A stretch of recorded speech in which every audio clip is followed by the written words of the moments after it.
буквално това нещо, буквално това идване ни тук, ядраш ако искаш.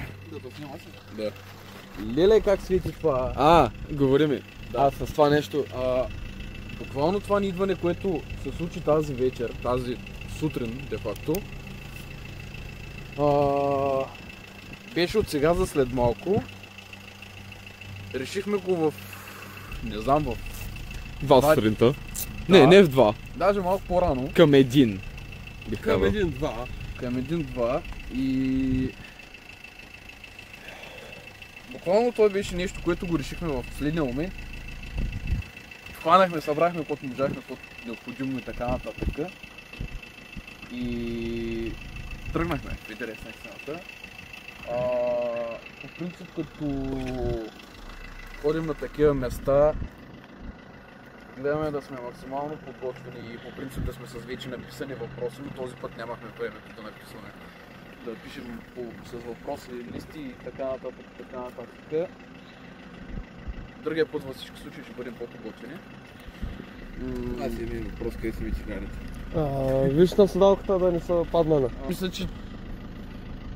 че това е достатъчно. Не мисля, че има нужда да се Само не го обясня. снимаме, защото не правя добър пример. Това нещо не е за всеки, защото не всеки по принцип би издържал психически на такова нещо. Маля, най-сетно чувствам се лен, като го свалих това човек.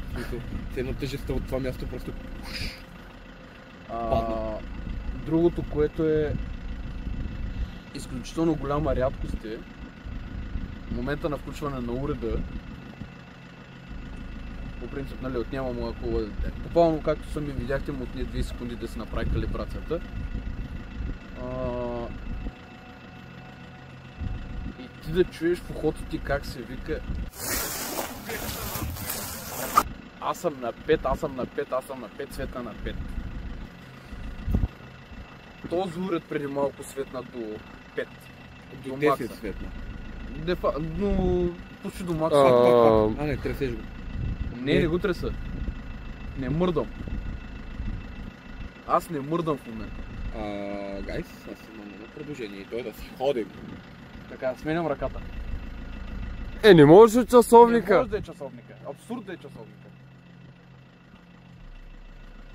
Не може такова голямо отклонение да си дава един часовник.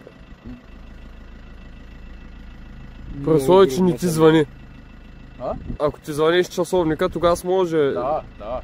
Но ти не приемаш сигнал.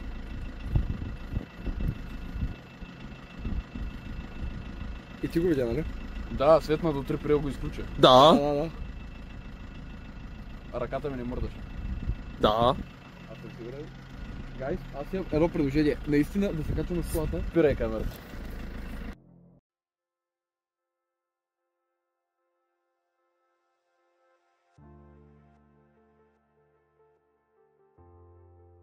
Така, в момента тръгваме и толкова са пълни с кал гумите и джантите, че просто се парзаляме. Да, нямам контрол на колата. Аз само я насочвам до някаква степен. Я светни да видим мачо как е. Как са? Малко по-добре изглеждаш. Шайзе в добите, бро. Добре, това ми е така, ми е трудно да карам. Да, разбрах, стига тук. Впрочем, аз съм лъзгам. Ние сме наистина настрани. Аз съм лъзгам. Не знам, виждали са колко движения правя с влада и аз пак. Оле, майко! Пътя е на така, колата е на така. А влада ми е в другата посока. Влада ми надясно, аз стивам наляво. Какво се ме питаш, що държа средата? Защото аз ако отида вляво не мога изляза там. Имам ако на джама на огледалото. Дръж се! Не, че не е за моята ставка! Защото където мога да пада, ще ме извиняваш. И аз давам газ колкото мога. Оле! Дръж се!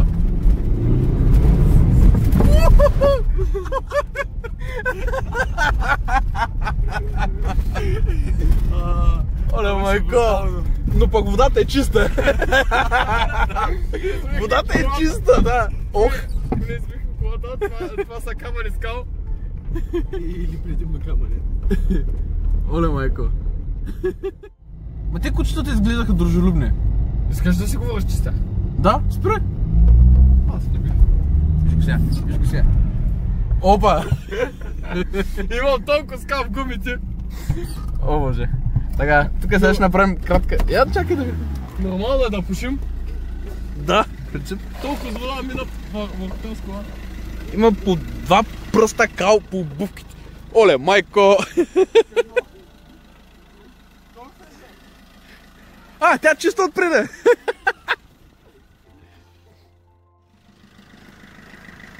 Оле, майко. Нормално е да се припушва. Ами... Как да ти кажа, че лопата мина през колата? Да, знам, тя плясна. Да. В смисъл, нормално е. Ачо! Как се? Чакай, че да падна, здравей!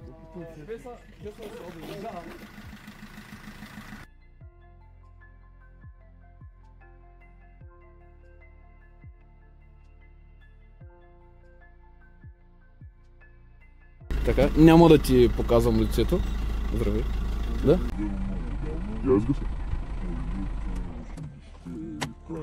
Края на 80-те. Бачка съм във ВИК-ато, затова знам повече с мина съм разберец, надолу по форестите. Мъж и жена живеят, мисля, че са върнали, тя е била тук или той, са върнали къщата си. Стига! Има една жена, ако е още, което ми слече. И това е за друго. Всичко е било къщи. Всичко е било къщи. Само не му показвай лицето на човека. Да. Ой, кученцата, мой миле да ма си може като че ще. Това да дойдат следвачи. Те не са опит да мислят. Просто знаете ли къде? Не, никаква идея. За Шабла ще ходим, да. Главният път има на село Раковски. Така, това излиза. Директно на Раковски, задната част на Раковски. Директно обаче, да, ставаш с кола става. На едно място има 2 локни, може би тук ще.